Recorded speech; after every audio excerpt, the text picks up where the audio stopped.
Hello, ladies and gentlemen, scumbags and all. This is Mandalorian Scum. Welcome to Mandalorian Scum as we talk more about The Mandalorian. I am, of course, Rob McDonald, aka Darth Ward, the Dark Lord himself.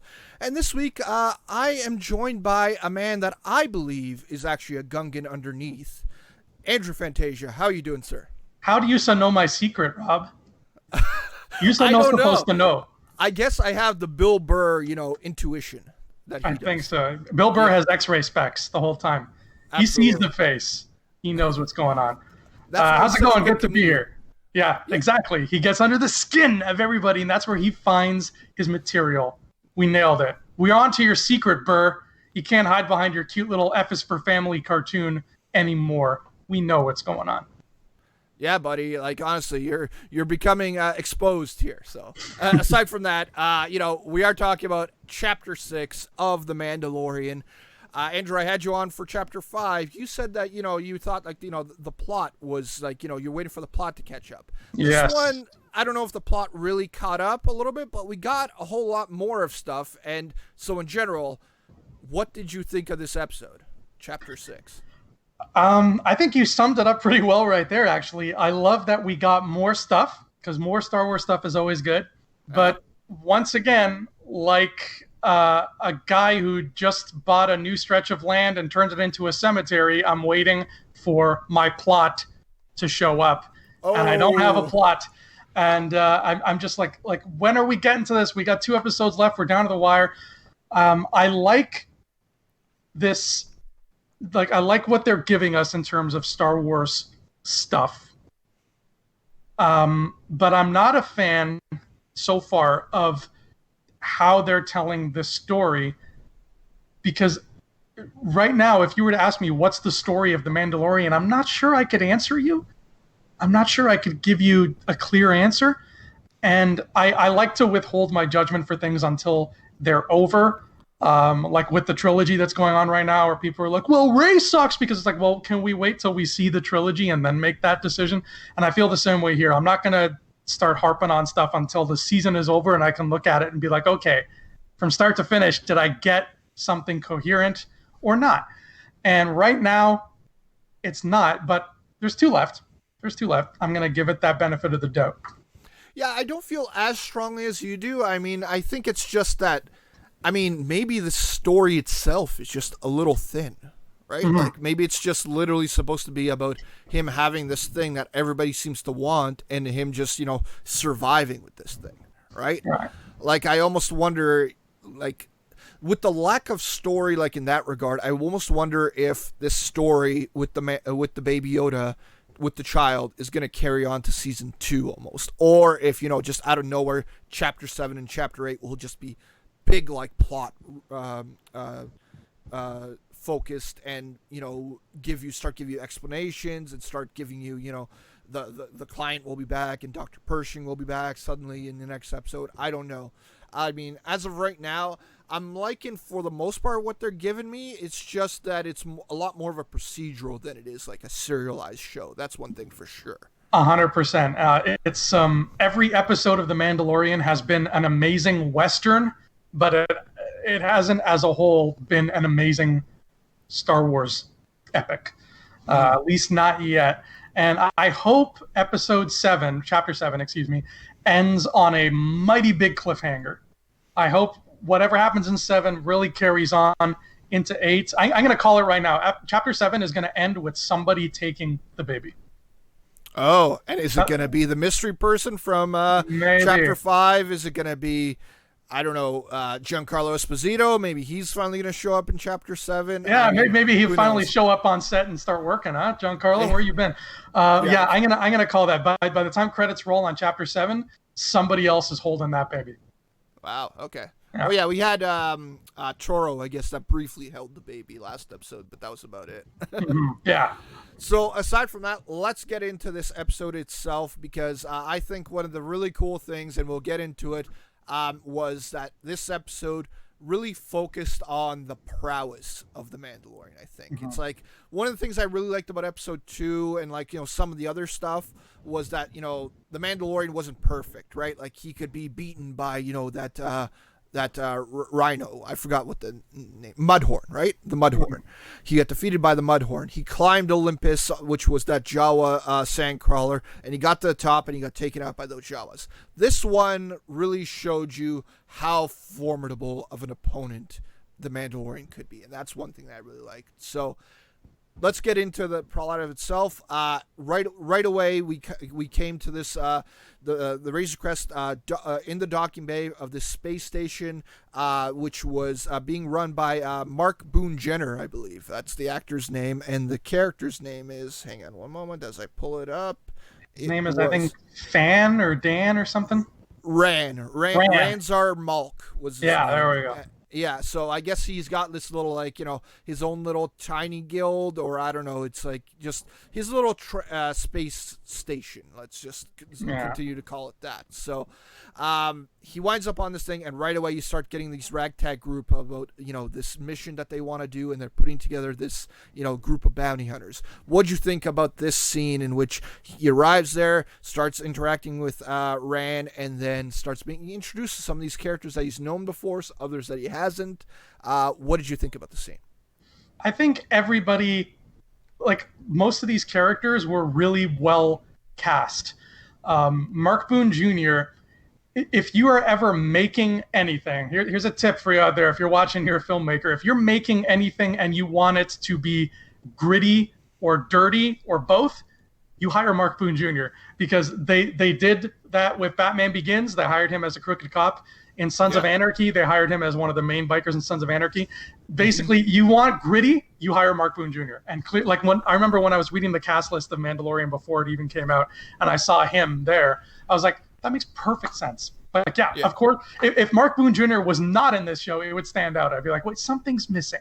There's a strange Mark Boone Jr. shaped hole in this cast list. What's going on? So I'm glad he was in it.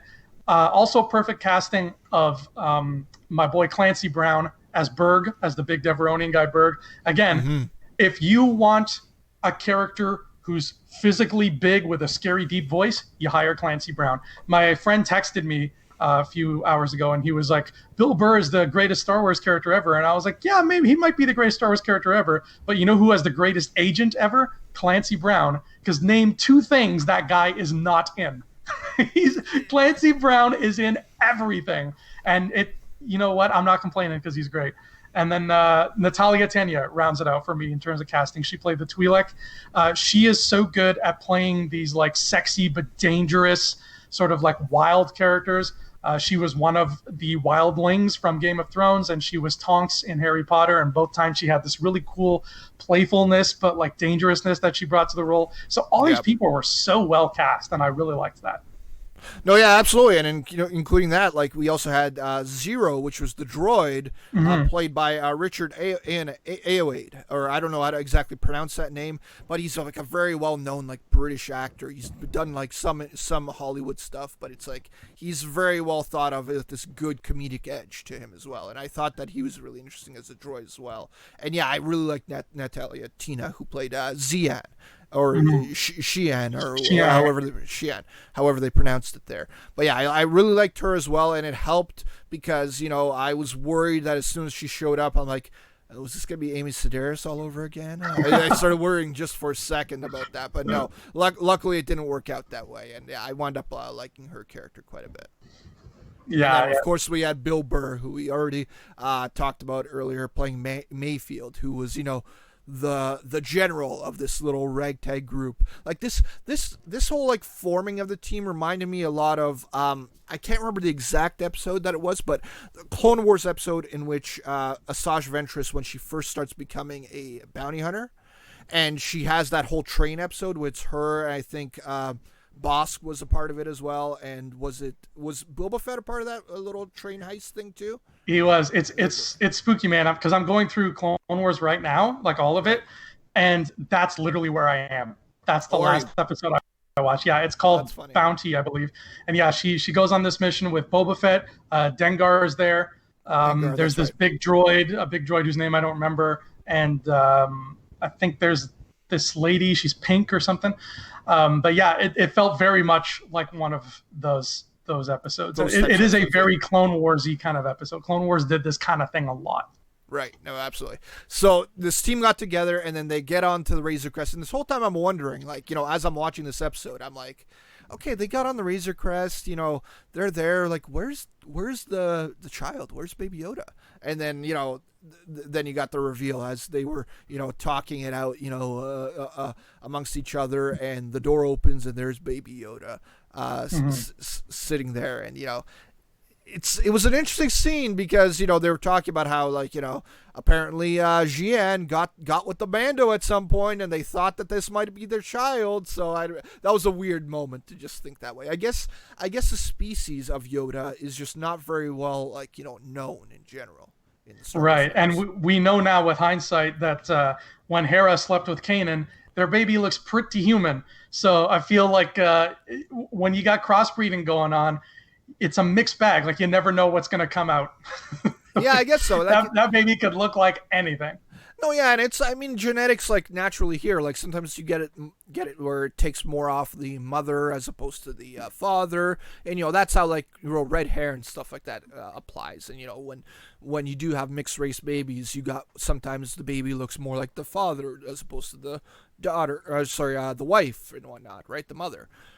So yeah, I guess they somehow, I guess Bill Burr was foolish enough to think that somehow this species got formed between the Mandalorian and a Twi'lek. But if he thinks that Mando's actually a Gungan, then who knows? But anyway, and one thing about Bill Burr that I'll say is when when he shows up, and I'm not familiar, like, I've never watched Bill Burr's comedy. Like, I've watched F is for Family. That's as close as I've gotten to Bill Burr. When he showed up, I was like, okay, cool. But I was like, he looks like a guy that I could just bump into on the street. Like, he's just in like a black shirt and pants, whatever.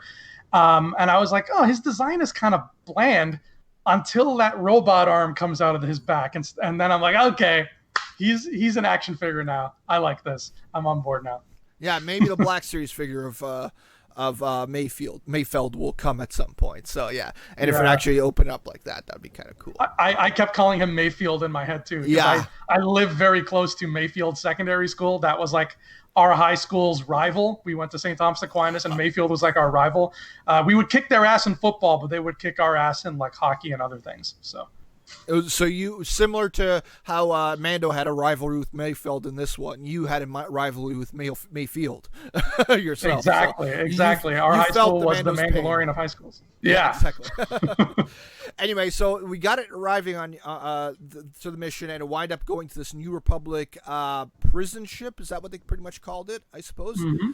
And it was an interesting mixture of how this New Republic gunship worked, right? Because they had these security droids that were there, and I was actually kind of shocked to see like the Mouser droids there, the mouse droids to be there, because I'm like, that's an Imperial thing, right? That's an Imperial device, is it not? So it's like, what, did they just inherit these things and they thought, oh, these are cool to just ride around our gunships? Let's just use these as our dogs or something like that. What'd you think about the layout of this prison ship for the New Republic? Well, spoilers for the end of the episode, because I know we like to do our top fives of the episode. Right. My absolute favorite thing was finally seeing what pieces of the New Republic looks like. Because even though we're 2 movies in, we've never seen a New Republic ship, a New Republic trooper, New Republic technology, nothing. We've only seen Resistance scraps. Right. So as soon as he said, oh, we're going to a New Republic prison ship, I like sat forward. I'm like, oh my God, it's happening. And I got so excited, and they landed on the ship. And I love how it looks like it's exactly what I hoped it would be, where it's a mixture of the sort of design of an original trilogy ship with the cleanliness and polish of a prequel trilogy ship, which makes perfect sense. Yeah. There's no more war. Everything has evolved. This is just the way vehicles look now. They don't look like they did in the prequels anymore. So it looks like it's correct with the time period. But you're not flying like a 50-year-old scrap heap that you turned into a tank into battle anymore. as an underdog. Now you are the government. You have a nice, beautiful, squeaky clean, shiny ship. And it just all clicked for me. And I was so happy to finally see this in, like on screen. The books don't really do a good job of describing New Republic stuff when they do it. Right. But man, this was my favorite part of this episode by far. That's awesome. Yeah, no, yeah, it caught note to me as well, just to see the way these ships seem to work in general. And again, like the Mouser thing just felt a little odd as to why they would inherit that of all things from the some Imperial spacecrafts, which was a little odd to me. I'm curious how other people feel about it as well. But we got into it. Our group got into the ship, and we got our first scene of what I've been talking about. How we actually see the real good prowess of the Mandalorian when they run into these security droids, and there's a lot of them. There was probably a good 15 or 20 of them, and the Mandalorian sneaks up behind them and starts taking them out like a scalpel, right? Like taking these guys out bit by bit. Which again, I'll cite spoiler for my top 5 as well. I love this fight scene, just seeing him take out these guys in this type of way. So what did you think about that moment for the Mandalorian? I liked this fight scene as well. I love any time I get hand-to-hand combat in a Star Wars thing, I'm happy.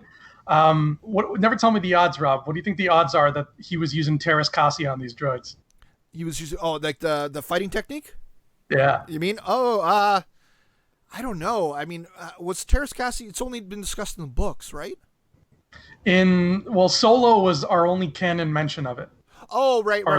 In Solo, that's right. Okay. Yeah, but we never really saw it. Kira just swooshed her cape, and then she's like, "I did Terras Kasi off camera. Trust me." Yeah, maybe this is supposed to be it. And I'm going to draw some comparisons to Batman a little bit in this episode as well. And maybe that's how in Batman Begins he created his own fighting style. This is the Mandalorian fighting style maybe as well. So Terras Kasi, interesting. Yeah, I'm going to go. I'll go full Brock on it, 50-50. Maybe that's a derivation of it. Maybe he's an intermediate part of this, right? And we'll get a real master at some point. Yeah. Oh, I would love a Terras Kasi kung fu movie. I'm gonna go 20%. Okay. I feel like the Mandalorian culture, I feel like has their own thing that they don't share with anybody, their own martial art. They just seem like the kind of people who would have that. Like they're very proud of their combat. But yeah, I love the way he was taking out these droids. It's so cool to see this human guy punch and kick and grapple with droids. We know that typically that's not a good idea. Obi-Wan tried to, I think, kick or punch Grievous, and it didn't work out well for him. He ended up hurting himself.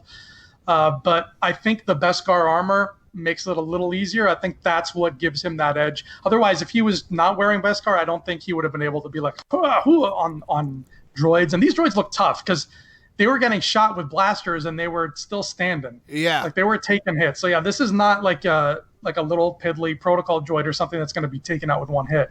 And did you notice the droids have it's the New Republic logo where it's basically the Rebel Alliance crest, but it's a little bit smaller and orange, and I think it's surrounded by a circle or something like that. No, it's on the backs of all the droids. Yeah, it looks really cool.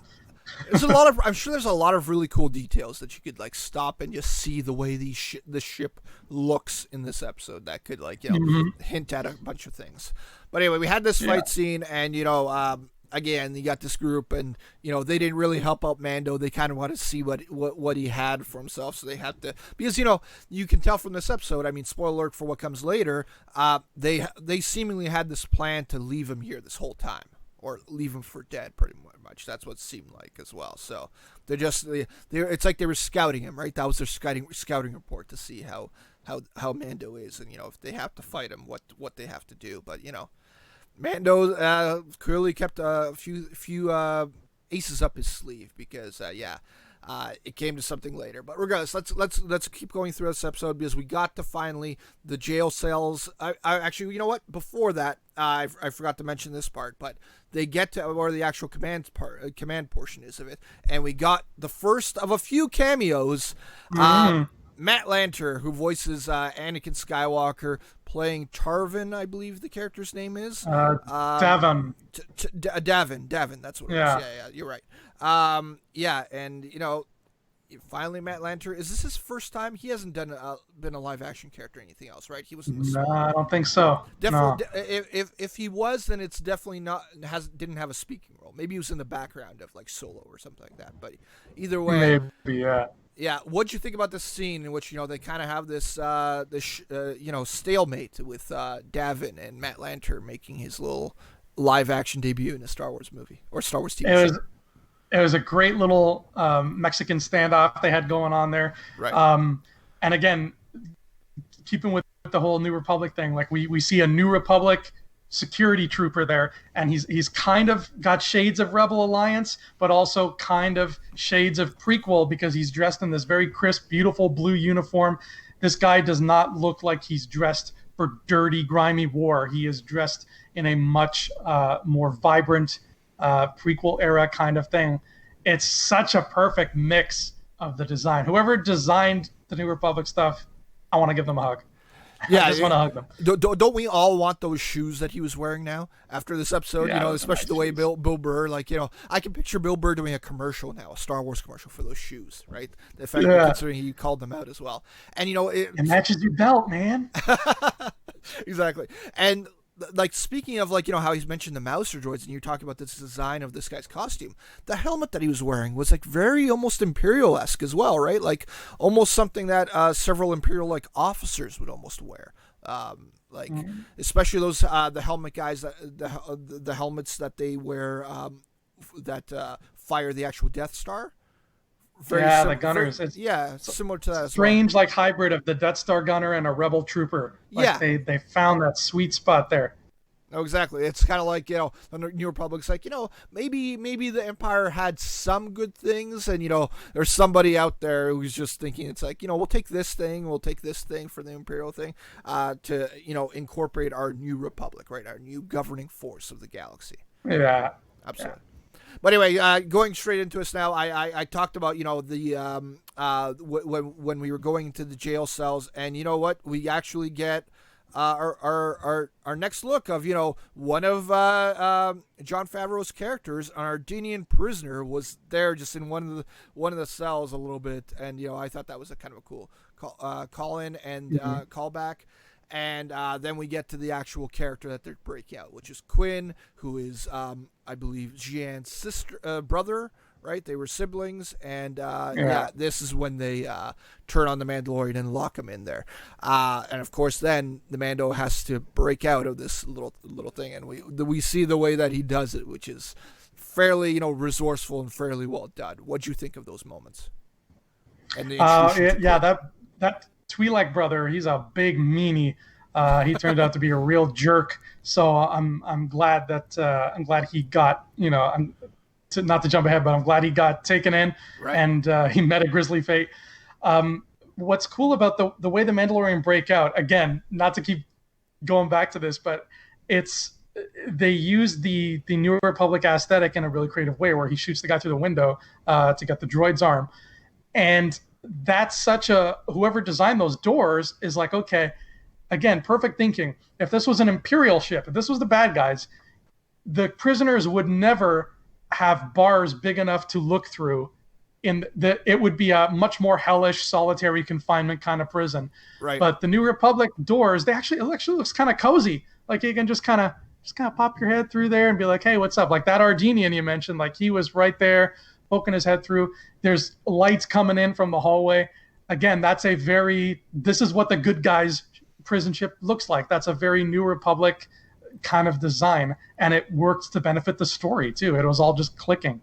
Yeah, they want them to be semi-comfortable, I guess, a little bit, right? Yeah. Like, not to be in this mud hole, and the way it seems like some of the other ones, the bad guy ships have been, especially like if you look at like the jail cell that Han and Chewie were in Solo. To get back to that seems like a lousy life to live.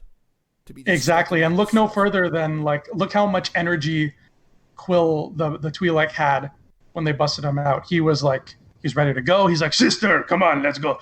Like, if this was an Imperial prison, he would barely be able to stand. Right. They would have to carry him out. He'd probably be barely conscious. But this guy was like, yep, give me a gun. Let's go. That interrogation droid would have had his way with him. Right? Yeah. Totally. And for a second, like when we were first introduced to Quinn, it was like just because of the way his voice sounded, I'm like, is that Idris Elba? Because he sounded a little bit like Idris Elba, and I was like, no, that's not Idris Elba. It was just the way his voice sounded reminded me a lot of like Idris Elba, his performance. I'm glad they didn't waste Idris Elba on that character, because that would have been disappointing. Considering, what his fate is, like how we're talking about here. But anyway, so this was the breakout, and this is when the Mandalorian really starts to become like, the real scalpel about taking out these guys. And we got a bunch of Batman moments, like, him taking out, Berg first. That was like a cool moment. Again, he seems to like taking out people with doors because, I mean, he did it in the first episode, and now he took out Berg with the doors in this one. And it was the thing that made me think Batman very quickly was the way that he took out Mayfeld. Right, with those lights flashing and the ways they coming through, it's like, and then the camera pans around and you just see him right there. Boom, you're out. Like a total Batman stealth way to take out somebody. Yeah, I love that moment so much. Yeah, those strobe lights. That was like, for a second, I'm like, am I seeing him back there, or am I just seeing him because I want to see him? I was like, no, you're seeing him, sir. This is real. And Mayfeld's like, it was really like he took out everybody in different ways, which was really cool. Yeah, it wasn't like the exact same thing, but it made me think of the Vader scene from Rogue One a little bit. Yeah, it's in a different way, because it was a lot more stealthy. Like, Darth Vader just went straight through those guys, right? This one was a lot more stealthy of a thing, but just the way the lighting was, and the ways that hallway was like lit reminded me a lot of that moment from Rogue One. Yeah, 100%. Yeah. And then, we're getting into it. Obviously he took those guys out, and then, he has the moment with Quinn, and he decides to take him in, alive and get his bounty and whatnot. But during this whole time, Zero seems to be putting together these, the story of the Mandalorian and the bounty hunter guild, and has these little moments with Baby Yoda, the child, and we get the hint of it that, the child was going to use the Force on him, seemingly, but no, just Zero gets blasted through the back of the head, and he's done. So yeah, I didn't understand why. Like, I get, okay, Zero's watching, he watches the hologram with Greef Karga, so he kind of gets the gist of what's been going on, but I assume that if one was to look at that backstory in that context and be like, okay, this guy did this job, he screwed it up, he did this, he turned and betrayed them, I would assume that somebody who knows that information now would try to bring the baby in alive. And that didn't look like that's what Zero was trying to do. So I was a bit confused as to why he was just ready, especially a droid. Right. A droid is pure logic. So I didn't understand why he was just like, oh, there's a thing, I better kill it. I didn't quite grasp that. Yeah, unless, like, the way he was putting it together in his head, maybe he heard about this child, like, he heard about this scenario from, like, the same people that maybe IG-11 would have heard from. Because IG-11 was, we got to kill this thing. And maybe if Zero actually heard something similar to what IG-11 might have heard, if, IG-11 was in fact working for Giancarlo Esposito or wherever he was getting his information from, if Zero got his information from the same source, then perhaps that would be his reason to just kill this thing, and then that's it, right? As we also knew from the client's sense, at least, from Werner Herzog's sense, he didn't seem to really care whether the child was brought in dead or alive. It was only seemingly the Dr. Pershing that really seemed to care about having this child alive and not dead. Dr. Pershing survived, right? He's still okay? Yeah. I think he just got into, got put in that little chokehold by the Mandalorian, and then left him behind. Yeah, because, so I'm assuming, I would hope that he comes back, because, again, I feel like he would be one of the characters that would fill in some holes as to, what this plot would be. And see, I think that's something that this series is missing, where, we're all assuming the client is Imperial because of what he's got on his clothes, right? Mm-hmm. It's pretty much a given that Moff Gideon, Giancarlo Esposito's character, is going to be Imperial. So if they are in fact connected, I'm just assuming they are, I could be wrong, but if they are in fact connected, I think that it would have behooved the show to just throw in a scene or two where it's like Pershing and Werner Herzog going to meet up with him, and the guy's like, "Where's that baby you promised me?" And they're like, "Well, this guy tore up our thing." Like some kind of scene to show that this is still happening, that they are still around and trying to, like, some kind of connective tissue. That I think that would have really helped the problems in terms of how, like you said, how episodic this feels, how non-serialized it feels. Yeah, I guess it's just the mindset that Jon Favreau seems to have, where it's just like we're following this guy's story, and then that's about it. Everybody else is kind of props around him, right? It's like the Mandalorian show, and it's one of the flaws about doing a show this type of way, right? Like it's very similar would be the fact that it's like a movie like Joker that came out earlier this year. That movie was very similar to this show, where it's like Joker, Arthur Fleck is literally in every scene of that movie, and you don't really get other people's view on events. It's almost this. The whole movie was his point of view, and they're kind of doing a similar type of thing with this show, I suppose. Yeah, and and there's positives and negatives to doing something like that. Yeah, there are positive and negatives to it. I think if it were up to me, I would have gone the other route and shown other things, just for the sake of variety too, but also to make this feel like, yeah, you're watching one story. You're not just watching a bunch of unrelated things. Right. No, yeah, totally. So then we get into the final scene one of the final scenes of the episode, and the Mandalorian comes back with Quinn, and we get this moment where he drops him off, he gets his money, and Mark Boone Jr.'s whole plan at that time was still to take him out, and he was going to take him out of that gunship until they hear that beep, and they reveal that that little tracking device in which Matt Lanter's character set off, he left it on Quinn. And then we get 3 more cameos because the Republic ships show up. The New Republic ships show up, the X-Wing show up, and who are the pilots but 3 of the directors from The Mandalorian? We have Rick Famuyiwa, we have Deborah Chow, and of course we got Dave Filoni. What'd you think of our director's acting here? When Dave Filoni showed up, I literally started laughing. I was like, no way. And he's just like, and he didn't even try to like non-Filoni himself, which was funny. He was still just Dave Filoni, like, hey guys, I found where the tracking beacons. Like he's still just Filoni, just in an X-Wing. It was fun. It was fine. Like it was cool to see again X-Wings and New Republic like pilots. So I wasn't complaining. I don't expect these guys to become the new Wedge Antilles. They're just 3 pilots who just responded to a routine distress call. I thought this was a cool little trio of cameos. Why not? No, absolutely. And I was almost wondering if when Dave Filoni was ready to shoot that scene, he might have been thinking, it's like, hey, can I wear the cowboy hat on top of the helmet? Imagine. And that would have just been, okay, weird as hell. And, but it's his calling card, so I'm sure he wanted to be able to try to wear it in some way, but it would have been ridiculous. And apparently his character's name is like something Wolf. Which makes perfect sense. Yeah, I have all 3 of their names here. Hang on, I wrote it down here. Wolf or something. Yeah, Trapper Wolf was Dave Filoni. Wolf. Jib Dodger was Rick Famuyiwa, and Sash Ketter was Deborah Chow.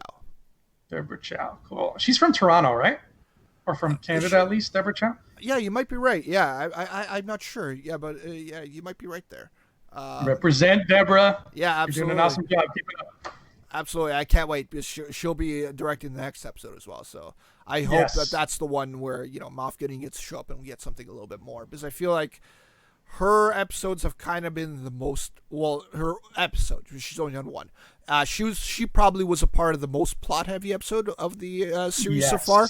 So hopefully she gets the same service for a Chapter 7. And you know what? The beautiful thing about Chapter 7, it's only 5 days away, not 7 days away. That's right. Yeah, that's the good part of it all. So in general, with this episode, we had Rick Famuyiwa directed it, and similar to last week's episode, how Dave Filoni wrote it and directed it, On this one, Rick Famuyiwa co-wrote it with Christopher Yost as well, who is a veteran of doing a whole bunch of different Star Wars Rebels episodes as well. So yes, yeah. So we got 2 episodes in a row that weren't written by Favreau, and I kind of see it a little bit because I almost wonder if when Favreau was writing these, maybe he only wrote 6 episodes or something like that, and then he had these guys wrote these 2, which kind of feel like standalone episodes to an extent. Gotcha. Last week, I wonder if that's the case because, if I think we'll know that for sure if Chapter 7 goes back to plot.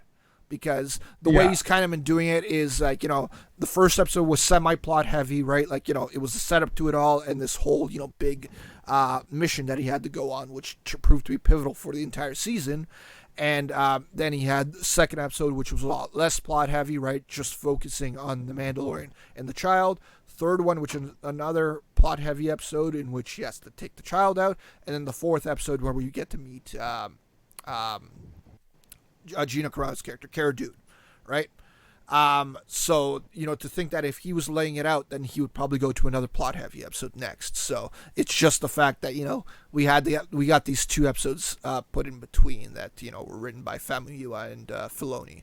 So, yeah. Yeah, they had some filler, so they just had to stick it somewhere. One thing that this episode did that I think we should mention, that's going to be good news, is because remember last week, Rob, we spent a lot of time speculating of who is the mysterious stranger with the spurs on their boots who walked up to the corpse of Fennec Shand. Mm-hmm. And one of the options was, well, maybe it's Bill Burr because he's a gunslinger, because we saw in the trailer he was a gunslinger. But this episode proved that it's probably very likely that it wasn't Bill Burr because he was busy on the space station doing his own thing. So that's one, and he was like one of the answers where we were like, I hope it's not because that's less interesting. Right. So that means we're one step closer to it possibly being Cad Bane or Boba Fett. Yeah, or Cobb Vanth. Yeah, exactly, Cobb Vanth. So yeah, that'd be interesting in general. And it's like, yeah, I feel like if it was Bill Burr's character, we would have heard something about Fennec Shand this episode, right? Yes, and, exactly. With the way his character stands, I kind of feel like probably those 3 characters, Berg, Jian, and Mayfield, are probably done for the season. And we'll probably get them back in season 2, like for another episode of some kind where it's like, we want revenge or something like that, right? That seems like more the type of thing. And, so yeah, I feel like those characters are probably done this season. I don't know. How do you feel? Do you think we'll get to see them again? Or I think we'll see them again in season 2 for sure. 2, yeah. I found out yesterday that we're getting, Marvel Comics is doing a whole slew of like relaunches in the new year, and they're starting a new ongoing series called Bounty Hunters, which is going to have like Dengar, that new guy Baylor Valance, who's been big in the comics, and I wouldn't be surprised if we see characters like this pop up in that book because it's all Fringe, baby. So these are Fringe characters through and through. But yeah, I think as far as this season goes, they're done, which settles for me in my heart that wasn't Bill Burr at the end of last episode. So one step closer to it being somebody cool. And yeah, I hope we get that answer sooner rather than later. Mm-hmm. So, and the last thing that I thought we should mention is close to the end of the episode. Obviously, we saw that, the 3 of them were actually alive, like how we mentioned, stuck in the cell on the Republic prisoner ship. But the other thing was that when the Eraser Crest was leaving, we got this weird kind of moment with Mandalorian and the child, in which he talks to the Baby Yoda. Seemingly, he talks to the Baby Yoda now, the child, and says, "It's like, I told you that this wasn't going to go well."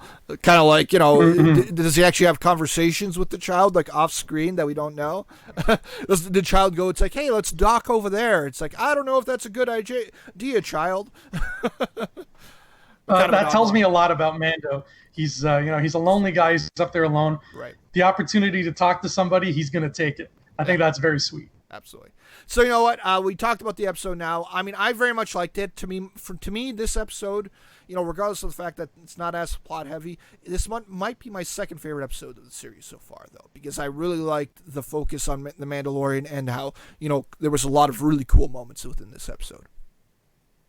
Yeah, I agree. This is definitely up there for me. I might agree with you in the top 2 for sure. Yeah. So into Never Tell Me the Odds now. I will start with the odds. You kind of mentioned one. Do you have another one as well, Andrew? Up your mind? You go first. Let me think of a good one here. Okay. So the one I'm going to think of is that, we got the little bit of a fake out with Baby Yoda the child, where he was going to use the Force powers, but he didn't. Mm-hmm. And so my question is in these final 2 episodes, are we going to see the child use the Force again? Never tell me the odds. 96%. 96%. Yeah. 96%. I'm on the fairly same type of thing. I'm probably going to go 100 actually. I think the fact that they're hinting at it just tells me that there's going to be a big moment of some kind, whether it's he's in the room with Werner Herzog, whether he's in the room with Grief Karga, he's going to do something to save the Mandalorian again. Because recently, the last several episodes, it's been the Mandalorian saving his hide, like a little bit, right? And we're going to go back, and it's going to call back to, how he saved him with the Mudhorn, and he's going to, whether it's saving him from Grief Karga, whether it's going to save him from Giancarlo Esposito, or save him from Werner Herzog, I feel like that's going to happen again. So I'm going 100%. Whether it's Chapter 7 or Chapter 8, it'll be one of those 2 episodes. We'll see the Force used again. Yeah. Absolutely. Yeah, it's very likely, especially because we're probably going to find out why the Empire wants the baby. Yeah. And those 2 things kind of go hope. Yeah, I hope, right? Yeah. You better, John. Get on it. Okay, my odd is, we got 2 episodes left. What are the odds, Rob, that in one of these 2 episodes, we get a cameo from the only Mandalorian director who has not cameoed yet, Miss Bryce Dallas Howard? Oh, Bryce Dallas Howard. That'd be interesting. Yeah, because, we've already had Taika Waititi, technically. It's not one of his episodes. Mm-hmm. Odds that Bryce Dallas Howard actually shows up. You know what? Since the rest of them have already been there, I'm not positive on this, but I'm going to go 60% that Bryce Dallas Howard will show up in something. The only problem with that is that, Taika didn't show his face, and these other 3 showed their faces, but people don't really know what they look like. The only thing that's deterring me from going higher than 60 is the fact that Bryce Dallas Howard's kind of a well-known face, and seeing her show up might be something maybe that they don't want, right? That might be too known of a face. So I'm still going to say it's likely because the other ones have it. Maybe she will just be like a voice or something like that, voicing a character. I could see that more so than actually showing up on screen at this point.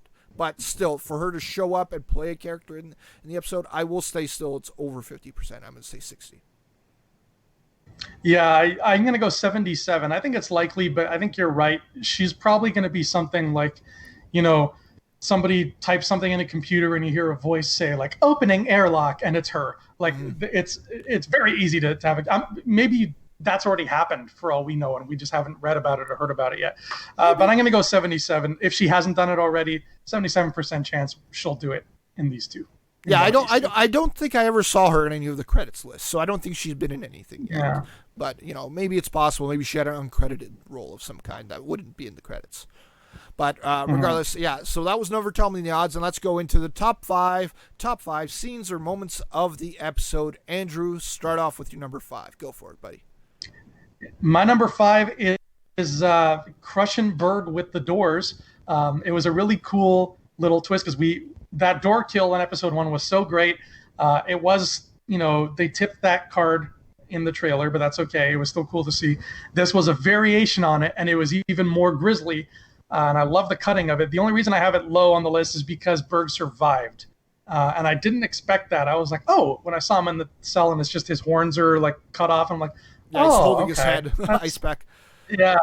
I'm like, that's kind of a bummer. That would have been a really cool kill. But it was still really like a really well done scene the way they laid it out. So that's my 5. Yeah, it's a push. That was my 5 as well. I just like the callback to the first episode. And yeah, I guess the whole episode was kind of like, emphasizing his strength as a character, Berg's strength. Because he grabs those like weird like floating tank droids that he like crushes, and then he throws one into the other one, and then when that door first closes he obviously catches it as well. So clearly extremely powerful character, and that's probably the only reason why he managed to survive. He's kind of the muscle of the group and whatnot. So yeah, that was my number 5 as well. I completely agree with you. That was a great moment. And number 4 is for me the child using the Force on Zero, but we're not really using the Force.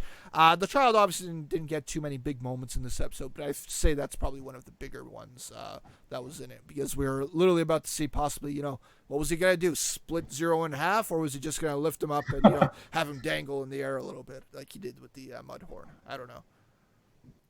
He actually was mind tricking Mando the whole time and making Mando shoot the droid. Oh, there you go. Everything that happens on this whole show is just the child using the Force to make it happen. My number 4 was the cameos. All of them. The 3 pilots and Matt Lanter as the New Republic guard. They were just wonderful cameos and wonderful new characters.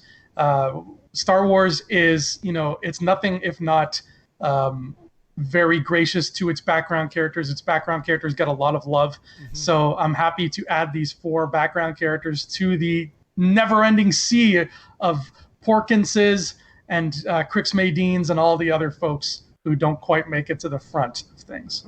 I could very much see, like, in like a comic, now that these characters are more established, that we get like in a comic or a book, and we just hear about this trio of X-wing pilots that just work together, and we'll hear about these Wolf and what the other names was, Wolf and his crew of X-wing. Director Squadron. There we go. You got the perfect name already. Bryce Dallas Howard is their commander. She's Commander Howard. Commander Howard, yeah, she's the AI that's voicing their group. There we go. But anyway, yeah, so yeah, that's a great moment too. I actually kind of regret not putting that in there, because those were some great moments. Andrew, what is your number 3? My number 3 is Twi'leks. Twi'leks they've been around since, I think, Return of the Jedi is the first time we've seen them. I don't think we saw them before that. Right. But they have always been very Star Wars, and they're probably arguably the most popular of the alien races. Like, they get used a lot, but they don't get used a lot in live action. They're all over the cartoons. Like, you can't throw a rock in Clone Wars or Rebels without hitting a Twi'lek. Like, they're everywhere. Mm-hmm. They're in a lot of books.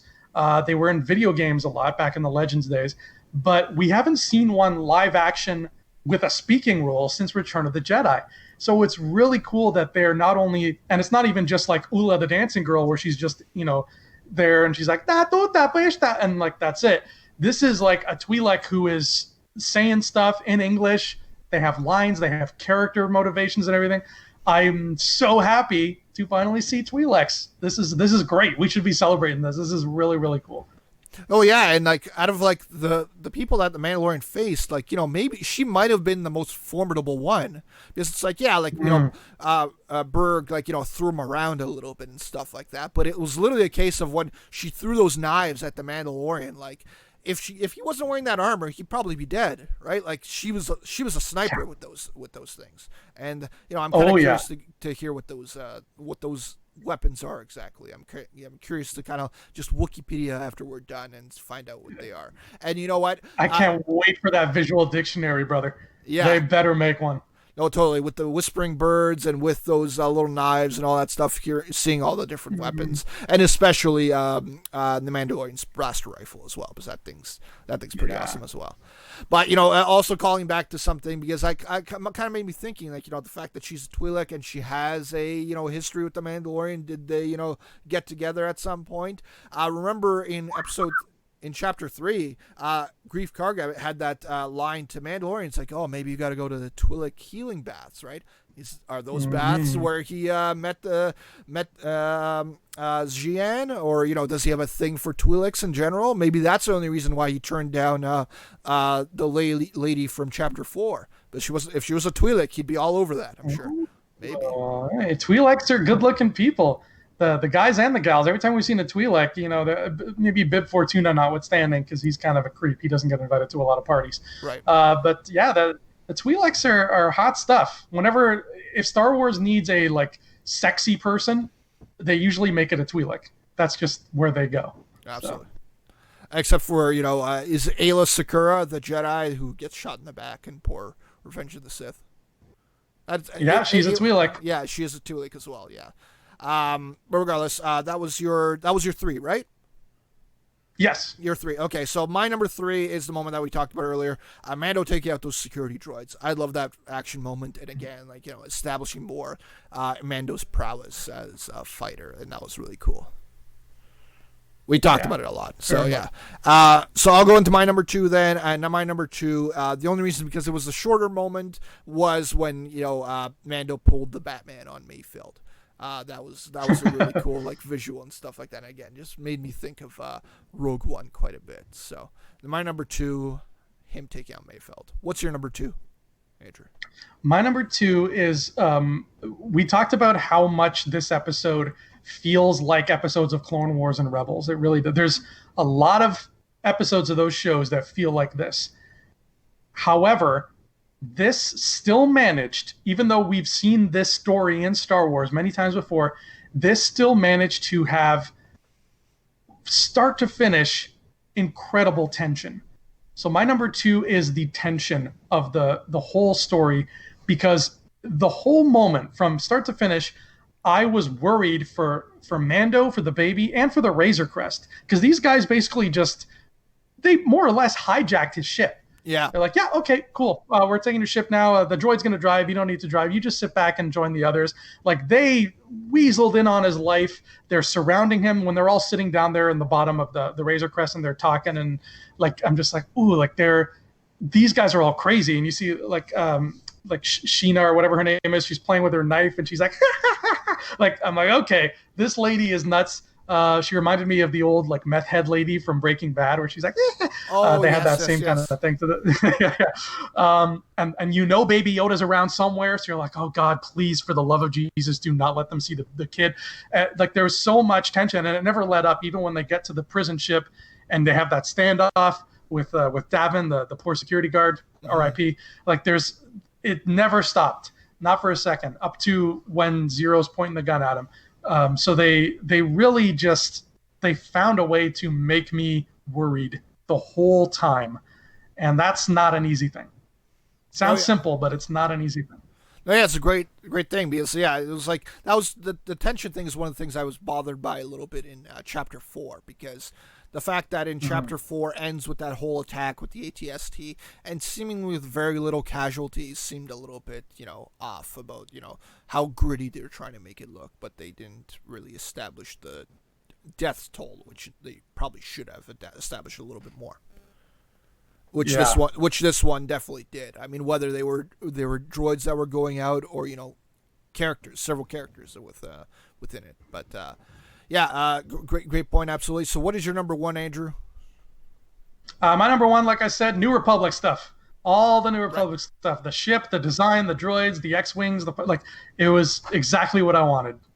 No, yeah, totally good point. And, my thing, which will kind of roll into the cameos a little bit, was just the ending where he just sticks that tracker onto Quinn. And, they think they got the upper hand on the Mando. It's like, no, I outsmarted you guys again. So, yeah, again, the Mandalorian himself was the big highlight of the episode for me. Just, having all these several great moments within it was amazing. And then, just rolling in with the cameos. Director Squadron, as Andrew has dubbed them.